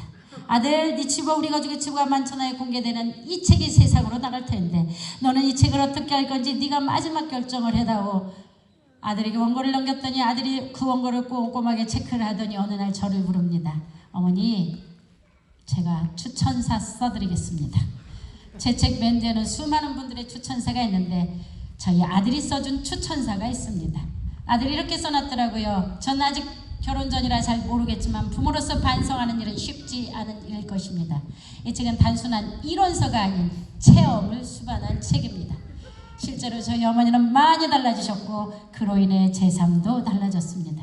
아이들과 좀 더 좋은 관계를 원하는 이 땅의 어른들이 이 책을 통해 해답을 얻길 원한다는 우리 아들의 간절한 애원, 우리 딸의 자기 같은 청소년이 다시는 나오지 않기를 바란다는 애틋한 염원, 저의 절절한 절규가 담긴 책이 엄마 반성문이라는 책으로 세상에 나오게 됐습니다. 여러분 제 책을 사가는 가장 많은 독자들이 누군 줄 아십니까? 네, 중고등학교 학생들이라고 합니다. 왜 사갈까요? 그 책을 엄마 아빠한테 선물하려고. 그 다음에 많이 사가는 그룹이 어딘가 봤더니 30대 후반의 남자들이라고 합니다. 왜 사갈까요? 아내에게 선물하려고. 여러분 이게 제가 그 엄마 반성문이라는 책이 딱 나왔는데 대한민국의 모든 언론들이 총동원되더라고요. 교육도사 한 권이 나왔는데 대한민국 언론이 총동원되는 일은 역사 이래 없었던 일이라고 합니다. 전국 일일 판매 최다 기록을 하게 됐습니다. CBS의 김현정의 뉴스쇼라는 프로그램에 나가니까 그날 전국 최다, 역사 이래 없었던 일이 기적이 일어나기 시작했습니다. 왜 이런 일이 있었을까요? 어느 날 기도하는데 하나님이 저에게 또 한 번의 음성을 들려주십니다. 내가 너를 교장을 시키면 바로 이때를 위함이라. 에스더를 왕에 올리셨던 우리 하나님께서는 그가 아름다워서 그가 능력이 있어서가 아니었습니다. 그 민족을 살리기 위해 미리 예비하셨던 우리 하나님께서는 어리석고 둔하고 사악한 저를 교장이라는 자리를 올려주시면서 내가 너를 교장을 시키면 바로 이때를 위함이라. 내가 너무나 마음이 아프단다. 주일날 교회에 와야 되는 아이들이 세상 이곳저곳에서 타락해가고 장로님, 권사님 자녀들이 교회에서 예배를 드리는 게 아니라 시험 기간이 되면 모든 학원에 처박혀서 거기서 공부한답시고 앉아있고 토요일날 쉬어야 되는 우리 아이들이 이른 새벽부터 밤늦게까지 이 학원 저 학원에 그렇게 뱅뱅 전전긍긍을 하며 돌리고 학교 다니는 것만으로도 힘든 우리 아이들이 다녀와서 쉬어야 되는 아이들을 이 학원 저 학원으로 돌리는 이 땅의 수많은 부모들, 주일학교가 비어가고 아이들의 영혼이 병들어가고 있는 이 시대에 이 아이들이 너무나 가엾고 내가 마음이 아프단다. 네가 그렇게 키워서 망쳐봤으니까 가서 가슴 절절하게 외쳐봐라. 내가 아무나 보낼 수가 없다. 내가 너에게 교장이라는 공신력을 줬으니 그래도 네가 가서 말하면 조금 더 믿어주지 않겠냐. 그래서 우리 하나님은 이 어리석은 저를 교장이라는 그 곳에 올려주시면서 저를 사용하고 계시더라는 겁니다. 교장이 애를 잘못 키웠다고 하니 사람들이 엄청 힐링이 된다고 합니다. 그리고 관심을 갖더라는 거죠. 여러분, 제가 우리 아이들을 왜 그렇게 키웠을까요? 저의 잘못된 성공의 개념이 있었습니다. 저는 성공이 이런 거라고 생각했어요. 우리 아이들 공부 잘하게 만들어서 좋은 대학 보내서 연봉 높은 직장 가게 만들어서 그리고 우리 아이들 떵떵거리고 잘 사는 것, 돈, 쥐, 명예, 출세가 성공이라고 착각한 겁니다. 공부하고 깨달았습니다. 돈, 쥐, 명예가 때로는 재앙이 된다는 사실. 여러분, 인격 없는 돈, 쥐, 명예, 신앙 없는 돈, 쥐, 명예는 재앙입니다. 그래서 우리 하나님께서는 악인이 잘 되는 거 부러워하지 말라고 하셨고, 부자가 천국에 들어가는 것이 낙타가 바늘길을 통과하는 것보다 더 어렵다고 말씀하셨습니다. 여러분, 돈이 없는데 죄를 짓는 것보다 돈이 많아서 죄를 짓는 게 훨씬 더 많다는 사실을 여러분, 요즘 우리는 인터넷을 통해서 너무나 많이 확인하고 있습니다. 돈, 쥐, 명예를 가진 자들이 수많은 사람들을 괴롭게 해서 그들의 범죄를 통해 나중에 감옥에 가는 경우가 너무나 많다는 사실. 여러분, 돈, 쥐, 명예는요, 신앙 위에 있어야 그게 가치가 있는 거고 인격 있는 위에 있어야 돈 가치가 있는 거예요. 여러분, 신앙 없이 그 인격 없이 돈 많이 벌면 절대로 학교 돌아오지 않아요. 하나님 앞에 돌아오지 않아요. 천국을 못 간다니까요. 우리에게 고난을 주시는 이유는 뭘까요? 바로 하나님이 살아계시다는 걸 기억하게 하기 위해서더라고요. 제가 돈도 많이 가져봤고 지위도 가져봤고 우리 아이들 잘 나가고 우리 남편 잘 나가고 절대로 망할래야 망할 수 없는 사업을 저희 남편이 기적처럼 망하게 하실 때는 하나님이 없는 줄 알았다니까요. 그런데 제가 깨닫지 못하니까 자식이 우상이에요. 자식이 우상. 그리고 돈, 쥐, 명예가 우상이에요. 그러니 우리 하나님이 얼마나 답답하셨겠어요. 그러니 저를 깨닫게 하시려고 저만 치면 괜찮은데 저를 쳐도 이게 못 깨달으니까 우리 아이들도 치시고 우리 남편도 치고 주위 사람을 괴롭게 하시더라니까요. 그리고 깨달은 사실 성공의 진정한 의미는 성장하며 공유하는 거더라고요. 성장하며 공유하는 거. 나 혼자 잘 먹고 잘 살기 위해서 돈 버는 거, 이것은 언젠가 불행으로 다가오는 거더라고요. 성장하며 공유하는 거. 우리가 뭐하러 예수님을 전하려고 그래요? 우리는요, 혼자 잘 믿고 나중에 천국 가도 돼요. 그런데 맛있는 거 먹으면 어느 식당 가면 맛있어요. 누구 생각나죠? 내가 소중한 사람, 우리 가족이 생각나요. 그리고 내 친구, 여기 꼭 와서 같이 밥 먹어야 되겠다. 내가 소중하게 생각하는 사람, 그 사람이 생각이 나요. 여러분, 맛있는 거 그거 하나 먹는데도 내 소중한 사람들이 생각이 나는데, 우리의 영원한 천국에 보장되는데 거기 가면 바꿀 수가 없어요. 천국에서 내가 지옥에서 천국으로 바꿀 수가 없어요. 이 땅에 딱 한 번뿐이 기회가 안 주어지는 거예요. 그러니 내가 사랑하는 내 친구, 내가 사랑하는 사람들 전도하고 싶은 것은 내가 소유하는, 내가 앞으로 갈 천국을 같이 공유하고 싶어서 전도를 하는 겁니다. 그분을 위해서 그냥 전도한 게 아니라 수많은 눈물을 흘리면서 기도를 했다는 겁니다. 여러분, 그래서 우리 혼자 가는 게 천국이 아니라 내가 사랑하는 사람, 내가 꼭 소중하게 생각하는 그 사람하고 같이 가려고 오늘을 위해서 얼마나 많은 기도를 하고 이 자리에 모셔왔다는 사실을 오늘 오신 분들은 기억해 주시기 바랍니다. 여러분, 저도 초등학교 2학년 때 제 친구가 저를 전도를 했습니다. 그때 왜 갔느냐? 크리스마스 날 선물 준다고 그래서 선물 받으러 갔습니다. 예수님이 누군지 사돈의 팔촌까지 한 번도 우리는 교회 다니는 사람이 없었습니다. 그 산골짜기에 밥 먹고 살기도 바쁜데 거기는 약국도 병원도 없었습니다. 약국은 30리를 걸어 나가야 거기에 조그만한 약국 구멍가게 있었습니다.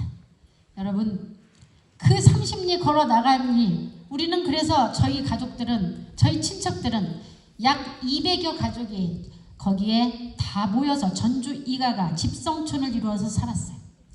아프면 어떻게 했을까요? 아프면 구술했습니다. 그래서 저희 친척들은 무당이 엄청 많습니다. 전 어려서부터 그래서 굿하는 걸 당연하게 생각하고 자랐습니다. 굿하는 저희 친척, 저희 사촌오빠, 육촌오빠, 그리고 고모, 이런 사람들이 무당으로 있는 그런 집안에 초등학교 2학년 친구가 저를 처음 전도를 해서 따라간 곳이 교회. 선물 받으러 간 그 교회에서 그날 설교 말씀이 천국과 지옥이었습니다. 죄를 지으면 지옥에 간대요. 근데 저는 죄를 지어본 적이 없습니다.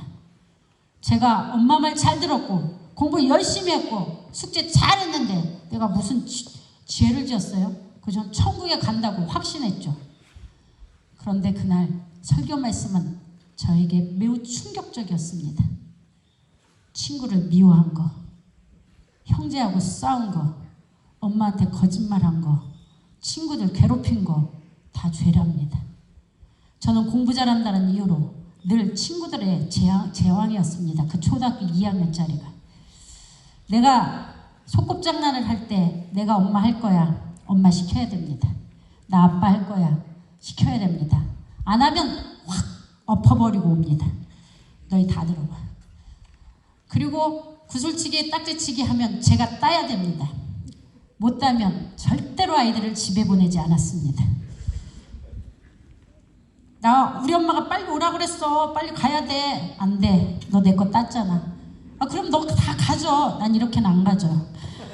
자존심이 있어가지고 그 가로등 밑에서 그거 다 딸 때까지, 내 거 딸 때까지 그 아이를 안 보냈습니다. 그런데 그날 그런 장면들이 그게 죄였다는 사실을 알게 됐습니다. 저는 지옥에 가기 싫었어요. 책받침에서 본 졸라맨들이 유황불에 타고 있는 그 책받침을, 전도용 책받침을 제가 봤었거든요. 내가 이런 것을 가? 무서웠습니다. 그런데 제가 거기를 간대요. 너무 무서웠는데 마지막 반전이 있었습니다. 그 모든 죄를 지었을지라도 천국에 가는 방법이 딱 하나 있대요. 그 하나가 뭐냐? 예수님만 믿으면 천국에 간대요. 그게 너무 저는 반가웠어요. 야, 시험도 안 보고, 그리고 돈도 안 들이고, 청소도 안 하고, 내가 힘도 안 들이도 그냥 믿기만 하면 된대요. 그래서 제가 그날 그 어린 마음에 믿기로 했어요. 믿고 나서 내가 천국 가면 이거는, 그리고 믿고 뭐 천국 못 가도 뭐 믿져야 본전이잖아요. 뭐 없어지는 거 없잖아요. 그래서 제가 그날부터 예수님을 믿었습니다. 얼마나 또 열심히 믿었게요. 열심히 다녔는데 어느 날 저희 아버지가 저를 들어오라고 그러더니 상위에 앉으랍니다. 상위에 올라가려고 그러더니 종아리를 거드래요. 네가 다리가 성하니까 교회를 다닌다고, 집안 망하려고 교회를 다닌대요. 제가 생각하기에 망할 것도 없는 집안인데 뭘 망한다고 그 어린 저를 종아리를 때리기 시작하더라고요. 갈래 안 갈래, 갈래 안 갈래. 깡이 있어가지고 절대로 안 간다 소리 안 하고 그 매를 다 맞았어요. 종아리에서 피가 흐르기 시작합니다. 이 못된 거, 이 독한 XX 같으니라고. 그런데 여러분, 제가 왜 버틸 수 있었을까요? 저는요, 안 아팠어요. 피가 흐르는데 안 아팠어요.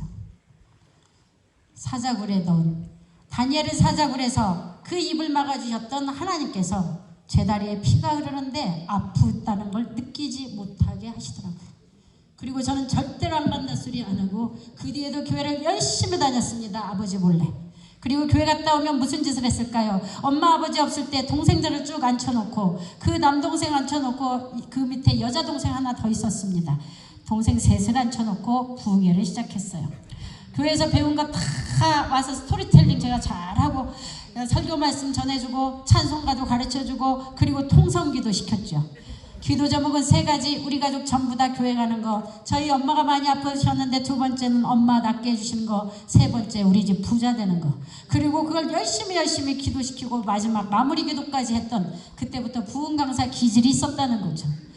여러분, 그렇게 다녀서 그 어린 시절의 그 기도를 우리 하나님은 기억하시더라는 거죠.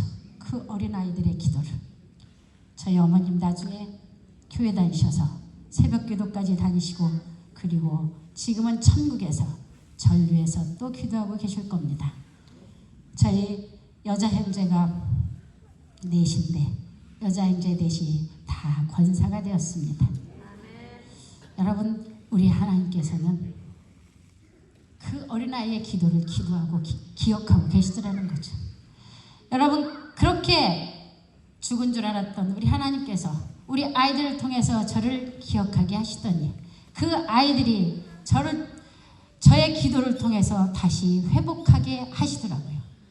우리 아이들이 영원히 폐인이 되는 줄 알았더니 어느 날 우리 아이들을 위해서 기도하게 하시면서 하나님께서 내가 너를 이렇게 사용하면, 너희 아이들을 이렇게 어렵게 하면 바로 이때를 유암이라고 말씀하시더라고요. 여러분, 대화에는 3종류가 있다고 합니다. 다가가는 대화, 멀어지는 대화, 원수되는 대화. 여러분, 우리 아이들에게 제가 했던 대화들은 다 무슨 대화였을까요? 입만 열면 눈만 뜨면 했던 대화가 원수되는 대화, 멀어지는 대화더라고요. 여러분, 아이들이 그럼 원수되는 대화 열심히 듣고 자라면 무슨 생각할까요? 원수되는 대화 늘 듣고 자라면 원수 갚을 생각을 하더라는 거예요. 복수의 칼을 갈더라는 거예요. 초등학교 2학년 때부터 교회를 다니는데 어린이 주간이 되면 예배소서 6장 4절 말씀, 내 자녀를 노엽게 하지 말라, 오직 주의 교훈과 훈계로 양육하라는 하나님의 말씀을 가지고 목사님들이 늘 설교를 하시더라고요. 저는 그때 그 노엽게라는 단어를 늘 머릿속에 생각했습니다. 노엽게는 뭘까? 노엽게는. 그런데 제가 세상 공부를 하고 깨달았습니다. 노엽게는 우리가 우리 아이들에게 원수되는 말을 열심히 해서 복수의 칼을 갈게 하는 거, 그게 바로 노엽게더라는 거예요. 노엽게. 오직 주의 교훈과 훈계로 양육해라. 기도하며 주의 말씀이 뭔지, 주의 훈계가 뭔지 이걸 가지고 양육을 해야 되는데 세상 방법대로 했다는 겁니다. 여러분, 제가 학교에서 보니까 우리 아이들이 복수하는 방법이 참 많더라고요. 학교만 오면 애들이 싸워요. 싸우는 아이들 왜 싸우는 줄 아세요? 엄마 아빠한테 연락 가라고, 그래서 우리 엄마 아빠 속 뒤집어지라고 싸우는 거더라고요. 그리고 공부도 안 하고 텔레비전 앞에서 시간 죽이고 핸드폰만 만지작거리고 PC방 가서 시간을 죽여요. 왜 그런 줄 아세요? 우리 엄마 우리 아빠 속 터지라고 그러는 거예요. 가끔 가출도 해요. 그리고 또 이 아이들이요, 범죄도 일으켜요. 왜 그런 줄 아세요? 우리 엄마 우리 아빠 내가 어려서 당한 만큼 고통당해 보라는 거죠. 우리 아이들의 복수의 방법은 처절하고 무섭더라고요. 우리 아이들이 저한테 복수하는 방법은 뭐였을까요? 우리 엄마 우리 아빠가 제일 중요시 여기는 게 뭘까요? 학교 그만두고 공부 안 하는 거. 우리 아이들이 최적의 복수의 방법을 택한 거죠. 2007년 우리 아이를 위한 학교생활 성공전략 55 책 썼습니다. 그 책이 또 나름 잘 나가서 전국에 저자직강하던 그해 우리 애들이 학교를 그만뒀어요. 엄마는 학교생활 성공전략 55 책 썼는데 애들은 그해 학교를 그만둬. 얼마나 웃지 못할 해프닝. 2007년 8월 31일 우리 아들이 학교를 그만둔 영원히 잊을 수 없는 가슴 아픈 날. 그로부터 정확하게 만 10년 뒤 2017년 9월 1일자로 제가 엄마 반성문이라는 책을 냈어요. 그 책 서문에 이렇게 써있어요. 우리 아이들의 가슴 아픈 자퇴 10주년을 기념하며 무자격 부모에서 유자격 부모가 되기 위해 몸부림치는 우리 아이들의 영원한 엄마 이유남이라고 썼습니다. 그 문구는 처절한 문구입니다. 10년에서의 몸부림을 단 몇 줄에 담아야 된다는 언어의 한계에 얼마나 억울하고 분했던지 이렇게뿐이 표현을 못하나? 여러분, 제가 원수되는 대화로 원수가 됐습니다. 멀어지는 대화로 멀어졌습니다. 다가가는 대화, 인정, 존중, 지지, 격려, 칭찬을 해야 되는데 그건 한 번도 한 적이 없어요. 얼마나 칭찬을 못했냐. 전교 1등짜리 성적표 가져옵니다. 엄마 저 전교 1등. 야, 목소리 힘부터 빼. 지난달 거 성적표 좀 가지고 와봐. 2개 놓고 비교 분석. 국어 올랐네. 수학은 왜 떨어졌어? 야, 90몇 점으로 1등 했다고 자만하지 마. 너희 학교 시험지 강남한테 갖다 주면 다 너 정도 나온다. 강남, 강남, 강남. 우리 집 애들이 제일 싫어하는 말 강남, 제일 싫어하는 노래 강남 스타일. 지금도 강남 땅 안 밟아요. 그래서 얼마나 지겨운지. 아들은 그나마 공부를 잘해서 드론 났어요. 저희 아들이 3살 때 한글 읽기 시작했어요. 저희 아들이 천재인 줄 알았죠. 우리 자식은 내 자식은 그 정도 돼야 된다고 생각했어요. 그런데 우리 딸이 7살이 됐는데 한글을 못 읽어요. 얼마나 신기하던지. 대한민국 사람이 눈만 뜨면 읽고 보고 듣고 쓰는 것이 한글인데 7년을 읽고 보고 듣고 썼는데 읽지도 못하고 쓰지도 못해. 넌 대한민국 사람 아니니? 아무리 구박을 하고 가르쳐도 결국 한글 못 되고 입학했어요. 1학년 때 제일 중요한 시험 뭘까요? 받아쓰기. 전 받아쓰기가 인생 좌우하는 줄 알았잖아요. 받아쓰기 시험 보기 전날 저희 집이 초비상사태 선포.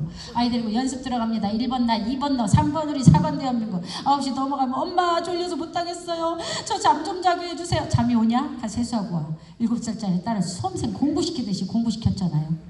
첫 시험에 60점. 엄마 사인 받아오래요 선생님이. 난 이 점수에 사인 못한다. 내 인생에 처음 보는 점수야 이 점수. 너희 오빠는 맨날 100점 맞았어. 어떻게 이 점수 맞고 밥이 넘어가?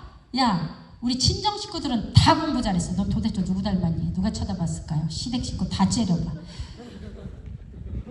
아무리 가르쳐도 50점, 60점 몇 점 못하던 저희 딸 드디어 어느 날 80점 맞아왔어요. 엄마 저도 80점 맞아. 시험이 좀 쉬웠냐? 100점 1년에 한두 번. 그 시험지를 흔들고 좋아하던 우리 딸에게 그때 제가 한 말. 나 이번 다 100점이지? 100점 몇 명이니? 확인했습니다. 상장을 받아오는 날 꼭 물어봤어요. 너 이번 몇 명 상 받았니? 제가 왜 그랬을까요? 여러분, 저는 저희 집 아이들을 진짜 사랑했어요. 다른 집 애들보다 훨씬 사랑했어요. 사랑해서 그렇게 하면 더 잘할 줄 알았고 그렇게 하면 겸손할 줄 알았어요. 그런데 저의 말의 비수들이 아이의 가슴을 난도질된 가슴 속에 그 아이가 하나님께서 주신 어마어마한 능력을 발휘할 수 있는 그 기회를 다 박탈하는 무서운 범죄 행위, 정서 학대였다는 겁니다. 우리 아이들이 언젠가 저한테 이런 말을 하더라고요. 엄마는 우리 칭찬 잘 하지도 않으시면서 누가 꼭 우리 칭찬하면 엄마는 꼭 아니라고 손살에 치셨어요. 엄마 아는 사람들에게 아는 척하기 싫었고 인사하기 싫었던 이유는 엄마가 그 사람들을 데리고 늘 우리 흉을 봐가지고 흉 다 들어준 공범들, 그 공범들 때문에 그 공범들이 내 단점을 너무 많이 알으니까 인사하기 싫고 아는 척하기 싫었답니다. 제가 우리 아이들을 데리고 어디를 가면 사람들이 어머 이 집 애들은 그렇게 공부를 잘한다며요. 아유 아니에요 공부만 잘하면 뭐예요. 집에 가면요 치울 줄을 모르고요 지들끼리 맨날 붙어 싸우고요. 지 아빠 닮아가지고 말을 안 해요. 속 터져요. 칭찬 하나 들었는데 험담 줄줄이다. 남편하고 어딜 가면은 사람들이 어머 이 집 신랑은 어쩜 이렇게 잘생겼대요. 아유 세상에 총각 같아요. 제가 뭐라 그랬을까요? 속이 없어서 그래요. 속이 없어서 생각을 안 하고 살아요. 생각을 안 하는데 늙을 일이 뭐가 있어. 그래서 혼자 피부 팽팽하고 저만 늙어요. 저만. 여러분 제가 이런 짓을 했다는 거예요.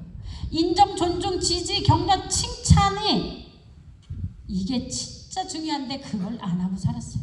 한번 여러분 생각해 보시죠. 어제 오늘 그리고 그제 3일 동안 우리 집 아이들 무슨 칭찬했고 우리 가족 무슨 칭찬하고 왔는지 한 가지씩 나눠보시죠. 칭찬 뭐하고 오셨어요? 네. 칭찬 나는 하루에 10번 이상 칭찬한다. 한 사람당. 손 들어주시죠. 이 좋은 교회 다니시면서 이 아름다운 모습으로 안 하고 계십니까? 여러분 우리가 칭찬하는 것도 못하고 받는 것도 못하더라니까요. 여러분 그러는 제가 어느 날 우리 집 아이들한테 칭찬 한마디 안 했던 제가 원수가 되고 우리 아이들이 괴물이 되고 방에 처박혀서 은둔형 외톨이가 되니까 그 아이들 칭찬을 해줘야 되는데 공부를 했어요. 그게 중요하다는 걸 배웠어요. 그런데 집에 들어갔는데 사람은 쉽게 안 바뀌더라니까요. 머리로 깨달았는데 가슴으로 느껴지지 않아. 양쪽 방에 문 잠그고 있는데 무슨 속이 터지는데 탱크가 있으면 밀어버리고 싶고 소리 안 나는 총이 있으면 쏴버리고 싶은데 무슨 인정, 존중, 지지, 격려, 칭찬? 문이라도 열어줘야 게임이라도 잘한다고 할 텐데 문을 안 열어요. 이것들이 칭찬할 건덕지가 안 보이더라고요. 그런 두 아이를 놔두고 제가 학교를 갑니다.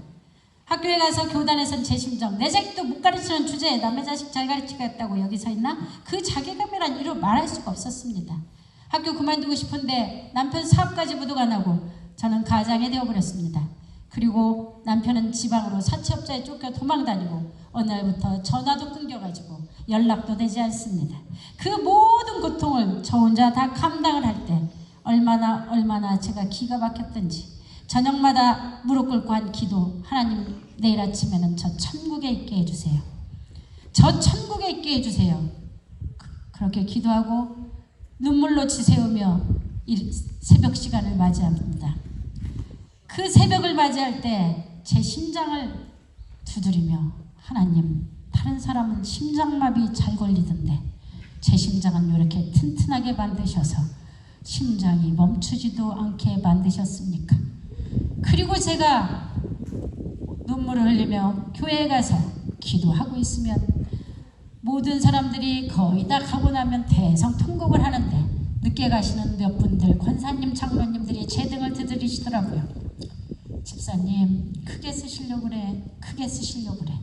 제가 그 소리가 제일 듣기 싫었어요. 누가 크게 써달라고 그랬냐고요. 그런데 우리 하나님께서는 내가 써달라고 한다고 써주는 분도 아니고 안 써달라고 한다고 안 써주는 분이 아니더라니까요. 본인이 원하시면 알아서 훈련시켜 쓰시더라고요. 오늘 이 자리에 오신 것이 여러분이 원해서 오신 것 같지만 하나님께서 이미 예비하셨고 우리 하나님께서 여러분들을 이미 택하셨기 때문에 이 자리에 오신 줄 믿습니다. 건강 주시고 믿음 주시고 그리고 이 자리에 올 수 있도록 여건 허락하신 우리 하나님께서 여러분을 택하셔서 이 자리에 오셨다는 거죠. 어느 비가 억수로 오던 날 태풍이 몰아쳤습니다. 학교 가기 싫었습니다. 선생님이 안 가면 어떻게 되겠어요. 억지로 가는데 옷은 다 젖어버렸고 수건으로 닦고 아이들을 기다리고 있는데 애들이 들어오면서부터 난리가 났습니다. 옷은 다 젖고 우산 다 부서지고 가방도 다 젖고 비 오는 날 아이들의 상태 매우 좋지 않습니다. 얼마나 떠들든지 빗소리 시끄럽고 애들 떠드는 소리 더 시끄럽고 제 속 더 시끄럽고 멍청하게 한 명 한 명 째려보기 시작했습니다. 언제까지 떠드나 보자. 그리고 째려보겠는데 그때 뒤통수에서 확 뭐른가 맞은 느낌. 이 비를 뚫고 이 태풍을 뚫고 우리 반 애들이 지금 다 와서 목숨 걸고 앉아있는 겁니다. 우리 집 애들은 교복 입고 가방 들고 학교 오기를 간절히 원하는데 저것들은 집에서 저렇게 시간 죽이고 팽이 되어 있는데 세상에 너희들은 이별을 뚫고 학교로 왔거나 너희 부모님은 진짜 좋겠다. 너희 부모님은 뭐가 걱정이겠니? 우리 집 애들 학교만 가지면 이 빗속에 나가 춤을 춰도 창피하지 않을 텐데 그리고 아이들을 쳐다보고 있는데 애들이 얼마나 새롭게 보이든지 얼마나 기특해 보이든지 어머 쟤는 숙제를 안 해오고도 저렇게 학교를 잘 다니는구나. 쟤는 지각을 하고도 저렇게 뻔뻔하게 잘 들어오고 저 준비물 없는 애는 1년 365일 준비물이 없어요. 쟤는 오로지 학교에 밥 먹으러 오는 아이. 이 무서운 선생님이 일어서라 반성문 써라 난리를 치는데 멘탈이 얼마나 강한지 하루도 안 빠지고 학교로 와. 저 쌈딱 싸우러 오는데 싸우러라도 학교를 오더라는 겁니다. 그 어느 날 아이들이 학교 와주는 게 기적이라는 사실을 알게 됐습니다. 저는 그 뒤 아이들을 야단칠 수가 없었습니다. 숙제 안 해왔어도 됐다. 학교 왔잖아. 지각했어도 PC방 안 가고 학교 왔으면 된 거지 뭐. 야 싸웠어도 학교 와서 싸웠으면 된 거고 야 준비물 없다고 기죽지 마. 괜찮아. 너 집에 안 가고 버티고 앉아주지 고맙고. 여러분 이렇게 바뀌기 시작했어요. 어느 날 하나님께서 제게 또 한 번의 음성을 들려주십니다. 이 아이들만 학교를 잘 다녀준 게 아니란다. 너희 집 아이들도 눈이 오나 비가 오나 바람이 부나 얼마나 학교를 잘 다녀줬는지 너 기억나지 않느냐? 너희 집 아이들은 학교만 잘 다녀준 게 아니라 직장 다니는 너를 잘못 만나서 그 어린 핏덩이 때부터 네가 출근하는 날에는 이 기관 저 기관 이 집 저 집 이 사람 저 사람들의 남의 손에 맡겨져서 있어야 했단다. 너 기억나지 않느냐? 어린이집 가기 싫다고 목 놓아 울던 수많은 날들, 열팔팔 나고 설사 줄줄 나던 날, 네 옷자락을 잡고 놓아주지 않던 너희 아이들의 그 울음소리, 그 애원하던 애절한 목소리를 잊었느냐? 엄마, 나 오늘 머리 아파. 나 오늘은 어린이집 안 가면 안 돼? 왜 엄마는 맨날 학교 가? 다른 엄마들은 집에 있던데 우리 엄마도 집에 있으면 좋겠다. 누군 좋겠다. 엄마랑 맨날 놀아줘. 오늘은 머리 아프니까 나 하루만 나랑 놀아주라. 어? 고사리 같은 손을 펴고 눈물을 줄줄 흘리며 제 옷자락을 잡고 놓아주지 않던 우리 집 아이들의 손을 저는 뿌리쳐야 했습니다. 너 때문에 늦었다고, 너 때문에 늦는다고 그 아이 억지로 안아서 어린이집 유치원에 맡기고 돌아서는 날이면 동네가 떠나가게 울었고 그 울음소리는 지금도 제기에 쟁쟁합니다. 아이도 울고 저도 울고 눈 퉁퉁 부어서 교실 들어가 먼 산 쳐다봤습니다. 아이들한테 들킬까봐. 이제는 우리 아이 울음을 그쳤을까? 이제는 열이 떨어졌을까? 걱정이 되어도 조퇴도 결근도 못하던 시절 있었습니다. 둘만 날 잘 기르자. 잘 키운 딸 하나 열아들 안 부럽다. 나라망을 두어들을 전국 방방곡곡 교실 구석구석 붙여놓고 사나제 아들하며 아이를 낳으면 죄인이 되어버렸습니다.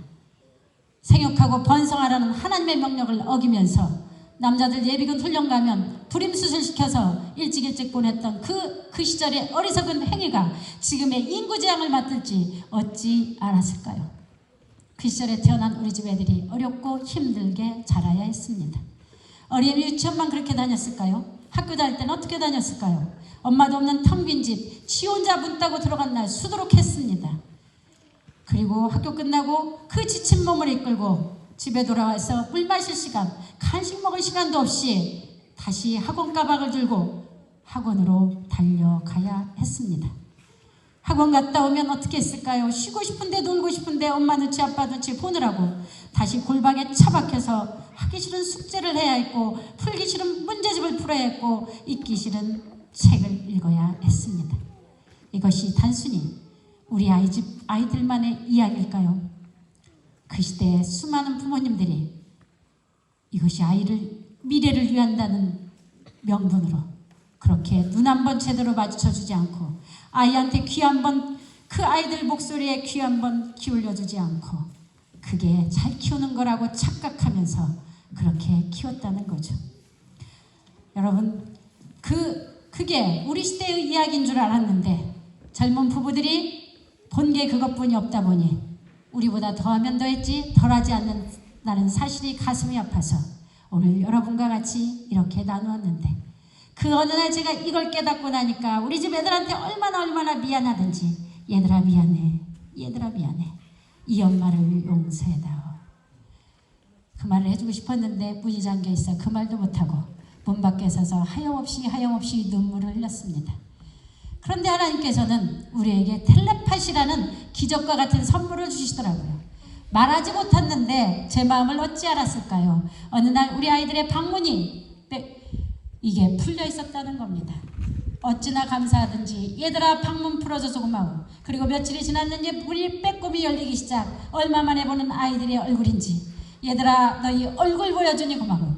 그리고 며칠이 지났는데 제가 해주는 밥도 먹지 않았던 우리 집 애들이 제가 해주는 밥을 먹어주기 시작하는데 얼마나 감사하든지 얘들아 이 엄마가 해주는 밥 먹어주니 고마워. 항상 깨끗하게 비었던 싱크대에 국그릇 밥그릇 젓가락이 몇 개가 담겨 있는데 그 물 줄줄 흐르는 국그릇 물 줄줄 흐르는 숟가락을 들고 얘들아 이 엄마가 해주는 밥 먹어주니 고맙다.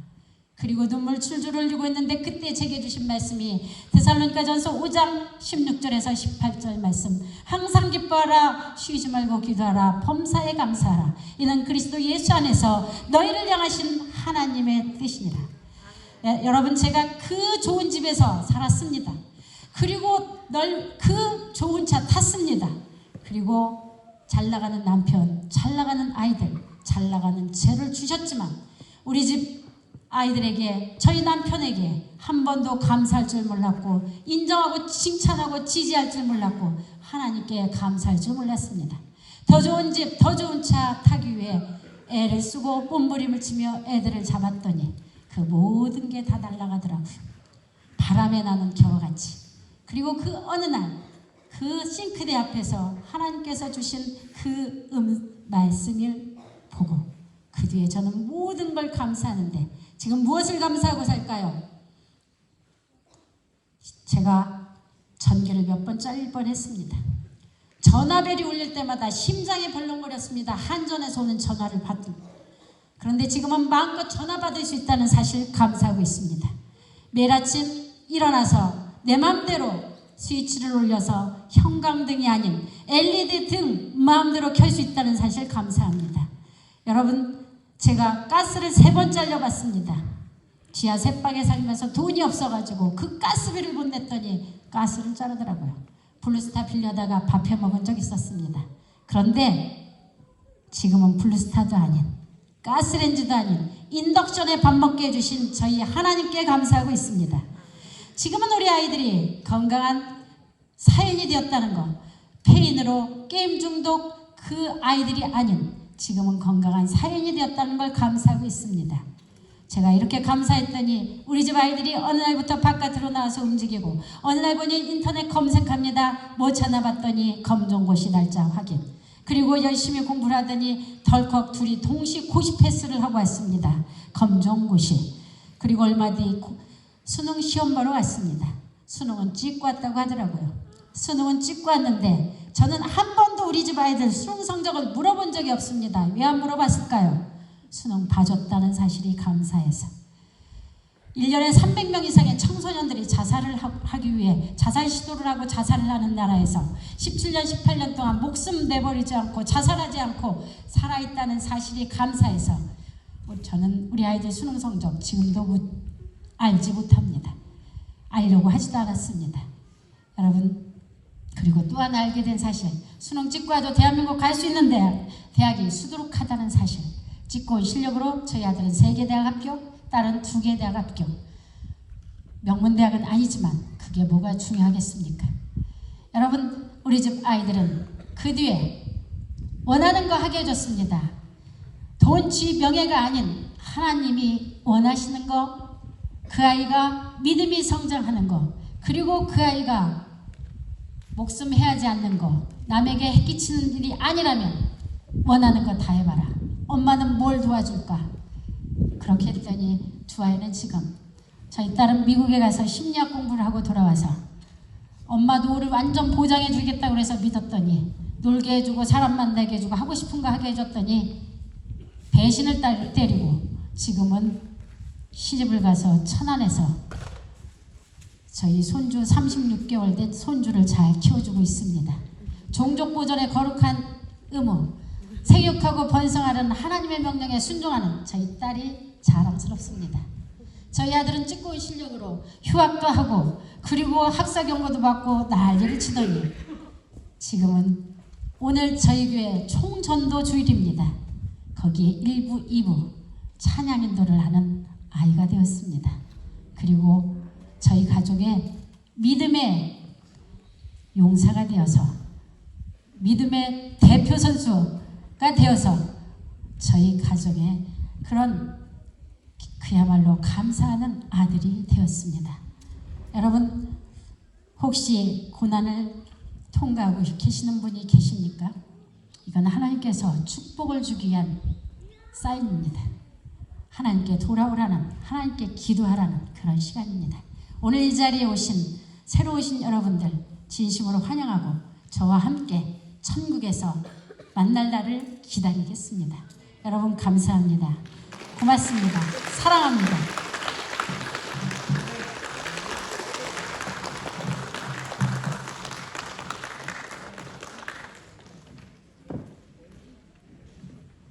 귀한 말씀 감사하고요.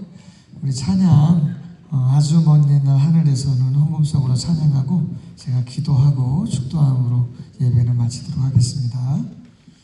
우리 옆에 계신 분들 소중한 분들인데 한번 조금 추우신 것 같은데 손 한번 잡아주시고 그리고 한 손으로 손잡고 같이 한번 찬양하겠습니다.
감사합니다.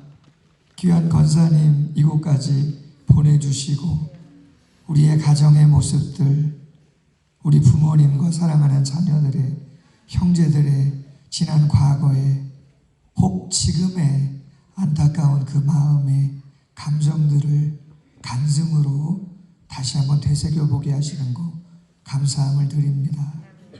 영원히 함께할 사람들인데 그 누구보다 소중한 사람들인데 미처 몰랐던 부분들 있었습니다.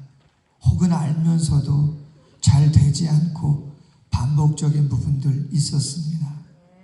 귀한 권사님의 간증을 통해서 다시 한번 확인하게 하시는 것 감사하고 다시는 그러한 우를 범하지 않는 부모님, 형제, 자녀가 될 수 있도록 함께해 주시기를 원합니다. 과거는 여기까지, 다시 한번 정리할 것 정리하고 결단의 시간, 앞으로는 사랑과 칭찬과 격려와 그런 세워짐의 모습이 서로의 모습 속에 있을 수 있도록 은혜 베풀어 주시옵소서. 귀한 권사님 앞으로도 가는 곳곳마다 귀한 하나님의 귀한 사역자로 상처와 아픔이 있는 가정들 회복시킬 수 있는 존귀한 자로 사용하여 주시기를 원합니다.